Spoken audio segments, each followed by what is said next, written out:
함께 읽겠습니다. 바나바와 사울이 구조하는 일을 마치고 마가라는 요한을 데리고 예루살렘에서 돌아오니라. 아멘. 사도행전 12장 13절부터 25절까지 본문입니다. 하나님의 말씀은 흥왕하여 더하더라. 하나님의 말씀은 흥왕하여 더하더라 라는 말씀의 제목입니다. 24절 말씀에 나와 있는데요. 24절 말씀, 하나님의 말씀은 흥왕하여 더하더라. 자, 흥왕하여 더하다 라는 말은 성장하고 자라는 모양을 나타내는 말입니다.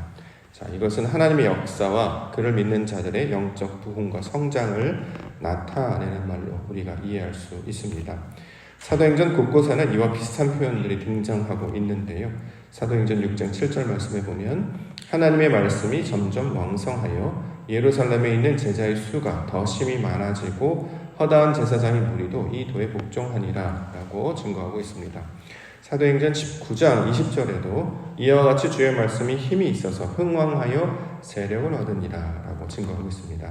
자, 우리식대로 이제 이해하기 쉽게 표현하면 부흥이라는 말로 이해할 수 있겠죠. 하나님의 정령의 역사가 나타나니까 부흥하게 되더라. 자, 이 말씀을 우리가 이해할 수 있습니다. 자, 부흥한다는 건 뭐냐면 이제 양적인 성장 이렇게 설명할 수도 있습니다만 이제 부흥의 본질적인 것은 하나님의 사람이 되는 것을 가리키고 있는 말이죠. 어떻게 하나님의 사람이 되느냐? 하나님의 실제적인 역사를 직접 경험하게 되는 거예요. 하나님의 은혜를 말로만 또는 듣기만 하다가 내가 실제로 체험하게 되는 것입니다. 피부로 경험하게 되니까 실제로 우리가 경험하게 되니까 훨씬 더 선명하고 뚜렷하게 하나님의 역사가 무엇인지, 우리 하나님께서 살아계신다는 것이 어떤 것인지, 하나님의 은혜와 사랑이 나에게 어떻게 나타나고 있는지를 더 피부로 체감하며 살게 된다는 것입니다. 자, 이 믿음을 실제로 경험하게 되면 믿음이 더 강력해지지 않겠습니까? 더 강하게 되지 않겠습니까? 하나님에 대한 신앙을 귀로만 듣다가 남들이 그런다더라 라고 듣다가 내가 그걸 직접 경험하니까 더 강력하게 신앙이 깊어지고 또 절실해지고 또 하나님에 대한 마음이 더 커지는 것을 가리키고 있는 말입니다. 요거를 어떤 모양으로 비유하면 좋겠냐면 우리 교회 마당에 보면 꽃들이 있고 담쟁이가 있죠. 씨앗을 뿌렸을 때 처음에는 이게 별로 바로바로 나타나지 않았습니다. 1년이나 좀 지났을까요? 씨 뿌리 나고서 한 몇 개월 이상 기다렸어요. 그래서 어느 날 이제 그게 싹이 피고 이제 자라게 돼서 꽃을 딱 피워서 이제 한번 나타난 적이 있었습니다. 그러고 나니까 어떤 일이 벌어지냐면 급속도로 퍼지는 거예요.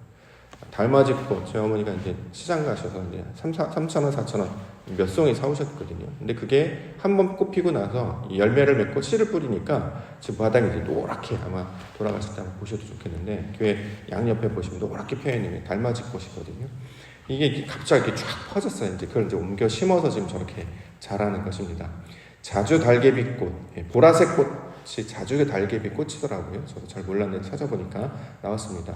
처음에는 저 벽 화단의 한쪽 구석에 있었던 꽃이었는데 이것도 조금씩 나눠서 이제 심어보니까 확 퍼져가지고 우리 앞마당에 있는 커다란 두 나무 밑에 거기 처음에 아무것도 없었잖아요. 근데 거기다 옮겨 심으면 지금은 빽빽하게 차 있습니다.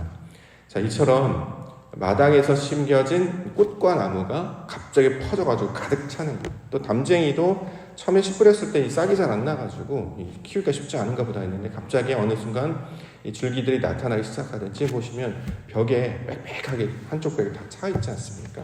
자, 이렇게 되는 것처럼 우리가 이제 믿음의 영역도 똑같단 말이죠. 하나님의 말씀이 우리 안에 들어와서 이제 씨가 생기고 꽃이 피게 돼서 이제 열매를 맺기 시작하면 이게 확 퍼지게 돼서 점점 믿음이 더 강력해지게 되는 것이다. 신앙이 더 풍성하게 확장되는 것이다. 자, 이것을 우리 가운데 가르쳐주고 있습니다. 하나님을 만나는 일도 똑같단 말이죠. 하나님을 모를 때는 이런 일이 안 나다가 야, 이게 바로 하나님이 하시는 일이었어 라고 알게 되고 깨닫게 되고 경험하게 되면 점점 더 깊게 믿음이 생기게 되지 않겠습니까? 자, 이처럼 성령의 역사는 하나님의 뜻을 알게 하시고 경험하게 하시고 그 믿음으로 말미암아 우리의 심령 깊은 곳 가운데 또 우리의 모든 것 가운데 하나님이 하시는 일로 가득 채워서 풍성하게 하신다. 이거를 흥왕하여 더하다라는 말씀으로 가르쳐주고 있습니다. 부흥하게 하신단 말이죠. 하나님에 대한 믿음이 더 굳건해지고 강력하여서 하나님을 알게 되니까 더 알게 하여 주시옵소서. 말씀을 깨닫게 되니까 더 깨닫게 되게 하여 주시옵소서. 하나님의 사랑을 맛보고 나니까 나는 하나님의 사랑을 더 원합니다. 자, 이렇게 간절한 마음으로 사라지게 되는 것을 가르쳐주고 있습니다. 이렇게 저와 여러분들을 만들어가고 계시는 줄 믿습니다. 그 풍성함이 날마다 더하게 하시고 하나님을 믿는 믿음뿐만 아니라 우리의 실제적인 삶을 통해서 역사하시는 그 하나님의 놀라운 은혜와 기적을 맛보게 하시므로 더욱 하나님을 갈망하시며 하나님의 사랑을 간구하시며 그 은혜와 믿음 가운데 살아가시는 우리 성도님들과 교회들에게 주의 되는 간구 축원합니다. 자, 오늘 본문의 내용도 살펴보겠습니다. 베드로가 간증하고 있죠. 17절에 베드로가 그들에게 손짓하여 조용하게 하고 주께서 자기를 이끌어 옥에서 나오게 하던 일을 말하고 또 야고보와 형제들에게 이 말을 전하라 하고 떠나 다른 곳으로 가니라. 어저께 말씀해보면 베드로가 옥에 갇혔었다가 풀려나게 되는 사건을 우리 가운데 가르쳐주고 있습니다. 여기에서 놀라운 일이 생겼다는 거예요. 옥에서 풀려났다, 이 정도만 이야기하는 게 아니라 그때 내가 옥에서 뭐하고 있었냐면 나 자고 있었어. 무슨 일이 일어났는지 아무것도 몰랐어. 근데 천사가 와가지고 옆구리를 쳐서 깨웠잖아요. 나는 잘 못 일어나요. 하나님의 일을 깨닫지 못해요. 그런데 천사가 나의 옆구리를 차서 깨워서 그걸 보게 하셨다. 이게 하나님이 하시는 일이다. 지금 그렇게 지금 고백하고 있는 것이죠. 우리가 이제 교회를 다니다 보면 이제 간증을 듣게 되는데 간증이 바로 이런 내용이 포함되지 않습니까? 간증은 뭐냐면 나는 그걸 깨달을 수 있는 지혜와 능력도 없었고 그걸 알아차릴 수도 없었어. 그런데 하나님께서 그걸 알아차리게 하신 거야. 꿈인지 생시인지 잘 몰랐거든. 이게 하나님의 일인지 그냥 원래 그런 일인지 잘 몰랐는데 분명히 주의 사자가 하나님의 일이 맞다라고 나를 깨워주시더라고. 그래서 내가 하나님을 알았지. 내가 무슨 능력이 있고 내가 지혜가 있고 내가 무슨 수고를 했다고 알 수 있겠느냐. 이 모든 일이 하나님이 하신 일이다 라고 고백하게 하는 것. 자, 이것이 이제 간증의 내용에 해당하게 된다는 거죠. 눈을 떠서 보니까 또 천사가 자기를 따라오래. 따라오는 길로 그냥 따라갔을 뿐이야. 믿고 따라갔을 뿐인데 나중에 도착해서 보니까 그 집이 마가의 다락방이었고 거기서 뭐하고 있었습니까? 사람들이 기도하고 있었으면 포기하셨다. 나에게 왜 이런 일이 일어나는가? 사실 사도였고 제자였긴 했습니다만 그가 온전한 사람은 아니었단 말이죠. 그럼에도 불구하고 하나님 은혜와 사랑 베풀어 주셔서 옥에서 깨워 인도해 내실 뿐만 아니라 그의 인도하심 따라 말씀을 믿고 쫓아갔더니 하나님께서 기도하는 사람들을 두셔서 나에게 그런 은혜가 임하도록 하나님께서 역사하셨구나. 이걸 깨달아 알게 하셨다라는 것이죠. 주의 사자가 가르쳐주는 대로 우리 뭐 합시다. 그래요. 아멘. 우리 이런 일 했으면 좋겠습니다. 저도 참여하고 싶습니다. 라고 아멘 이렇게 동참했습니다. 근데 알고 보니까 그게 바로 하나님의 일이었고 놀라운 그 하나님의 역사를 통해서 나에게 베푼 은혜가 얼마나 컸었는지를 보게 하셨다. 자, 이것을 베드로의 고백을 통해서 나타내고 가르쳐주고 있는 것이죠. 우리 하나님 이렇게 우리의 삶에 함께 하심으로 말미암아 실제로 삶에 구체적으로 개입하셔서 우리를 늘 인도해 내시고 은혜를 베풀어 주신 줄 믿습니다. 이걸 이제 잘 몰랐단 말이에요. 이전에도 있었고 예전에도 있었는데 그동안 깨닫지 못하고 있다가 우리를 깨워주시는 거죠.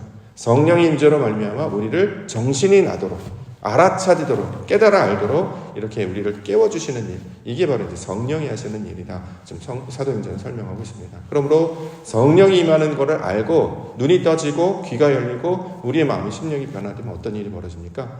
엄청난 일이 더 일어나게 된다는 거예요. 담즙이 확 번지는 것처럼 꽃들이 확 피어나는 것처럼 하나님의 사역이 확 늘어나는 것처럼 내 안에 하나님을 믿는 믿음이 그렇게 흥왕하여 더하게 되는 역사. 자, 이것을 성령을 통해서 말씀하고 있습니다. 우리도 그러한 일을 해보고 싶지 않습니까? 이미 일어나고 있거든요. 더 말하고 싶지 않을까요? 더 간절히 원하는 건 아닐까요?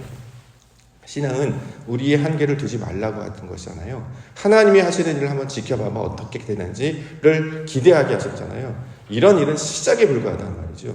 어떤 일을 더하게 하시려고 나 같은 사람도 이렇게 변화시켜서 하나님의 일을 보고 깨닫고 찬양하는 사람을 만드셨다면 분명히 우리 가족들도 자녀들도 또는 내가 알지 못하나 내가 기도 제목으로 받은 그들도 하나님 함께 하시겠구나. 그걸 함께 꿈꾸며 기대하게 하신다는 거죠. 그래서 성경은 뭐합니까? 그렇게 하나님의 일에 마음을 두고 기도하는 자들을 가리켜서 교회라고 부르는 것입니다. 옥도교회가 그 아름다운 사역을 감당할 수 있기를 소망합니다.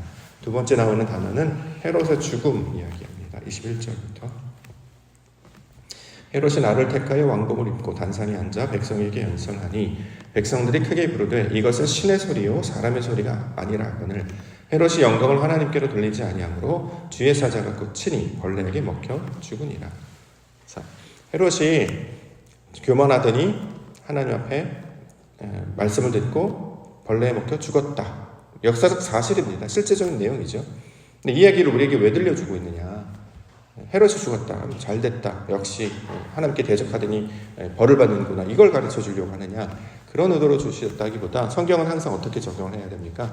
하나님의 말씀을 나에게 적용시켜야 된단 말이죠. 딴 사람이 죽었다 이렇게 생각하면 안 되고 나에게 있어서 헤롯과 같은 것들 죽었다라는 뜻이에요. 이게. 그래야 말이 진리가 되지 않겠습니까?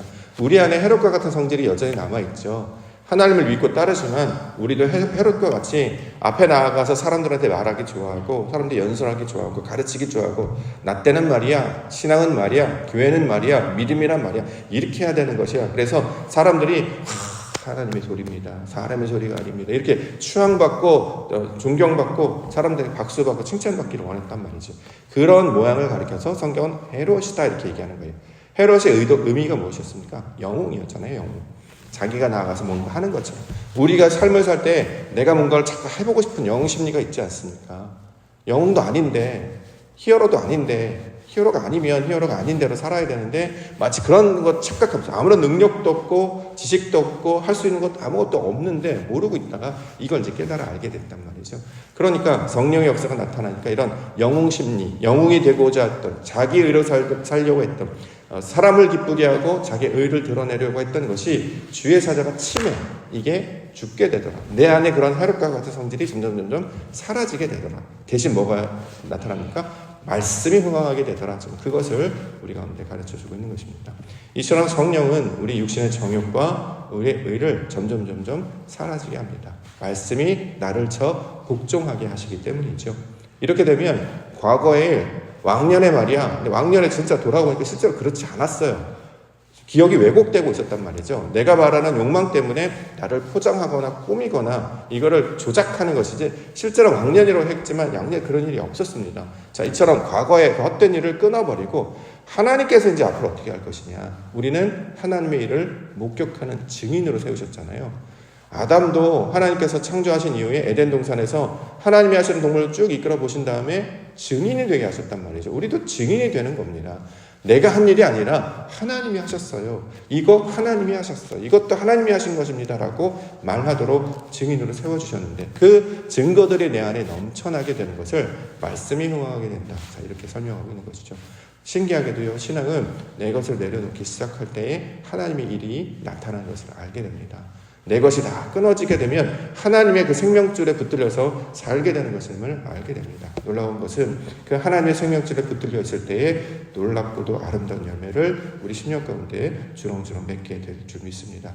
그래서 이전에는 그런 일은 불가능해. 절대 그런 일은 있을 수 없어. 라고 자신이 정했던 말씀의 옥에 갇혀서 지옥처럼 살다가 하나님이라면 주의 말씀이라면 능치 못할 일이 없으시다. 충분히 그렇게 하실 수 있죠. 라고 믿음이 확장되게 된다는 거죠.